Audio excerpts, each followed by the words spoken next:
Donald Trump is still dealing with the fallout from his pitiful debate performance Tuesday evening, where he refused to properly denounce white supremacist groups, specifically the Proud Boys. So he spent most of yesterday trying to convince everybody, as well as, by the way, every Republican elected official who spoke to the press yesterday and every Republican talking head who spoke yesterday made it clear that no, trust us, the president totally did denounce the Proud Boys and white supremacists. Everybody agrees those were bad groups, and the president totally said that, which is why we're all having to come out and explain that he did say it. He didn't say it. They're all lying. They're all liars. And so the president's still dealing with that, and it's going to hurt him tremendously. But yesterday, after actually trying to say that I did, he finally came out. He was walking, he was heading off to a fundraiser in Minnesota. And this is what he said. Reporter asked him, about the whole thing, and he said, "I don't know who the Proud Boys are. You'll have to give me a definition. I can only say they have to stand down, let law enforcement do their work. I've always denounced any form of any of that you have to denounce. But Joe Biden needs to say something about Antifa. Now, Antifa is a real problem. Biden refuses to talk about it." So he doesn't know what the Proud Boys are. Like, who are these people you're talking about? I didn't even know. I don't know what Chris Wallace said. I thought he was just talking about, proud to be a boy, right? Yeah, male pride. Is that not? Oh, goodness gracious me. Huh, I had no idea. Oh, oops. But Biden, man, Antifa, gosh darn it, get those fellas, right? No, he knows who the Proud Boys are. He does. He's been briefed on them. He's retweeted them. He has basically encouraged them every step of the way. And here's the difference between the Proud Boys and Antifa. And Joe Biden, by the way, is not an Antifa supporter. Truly is not.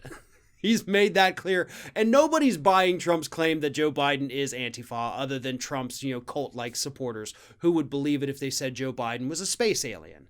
But with the average, suburban housewife that Trump's trying to scare to death, they don't think Joe Biden's Antifa. Proud Boys, in contrast to Antifa, they are an actual group. They're actually well organized. They did at one point have a leader, Gavin McInnes, the founder, who I think about 2 years ago actually left the group, but they still have some kind of semblance of organization to them. Now, I'm not saying they have a headquarters or that they have weekly meetings or shareholder meetings or anything like that. No, that's ridiculous. Antifa, on the other hand, Biden was right about that. It's kind of a concept. And just so everybody remembers, Antifa means anti-fascist. So if you're not anti-fascist, you're probably fascist. Like, being anti-fascist is a good thing. That's a thing we should all be in this country. Let's all not embrace fascism. Maybe we could try that. I don't know.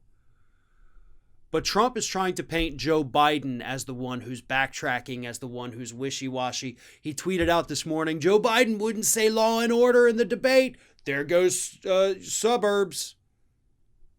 What does that even mean? Because he wouldn't say the words law and order? You wouldn't say the words white supremacy is bad. And now you're saying the words, I don't know who white supremacists are. Even though I've been very friendly with them for 4 straight years. I never heard of them. I thought they were somebody else. This is what Trump has done, by the way. Every time anybody close to him has gotten in trouble, he's always been like, I never talked to that person. It was a coffee boy, right? Proud Boys, I thought you said coffee boys. No. You know who they are. You know what they're about. You know what they're doing because Homeland Security has been keeping an eye on them. And your own FBI and Homeland Security have said they're a huge, massive threat. In fact, Ken Klippenstein with The Nation put out a phenomenal new report yesterday about all of that with internal documents. So yeah, the government knows who the Proud Boys are and what they're all about. And there is no way Trump's going to escape by trying to say, oops, never heard of those guys.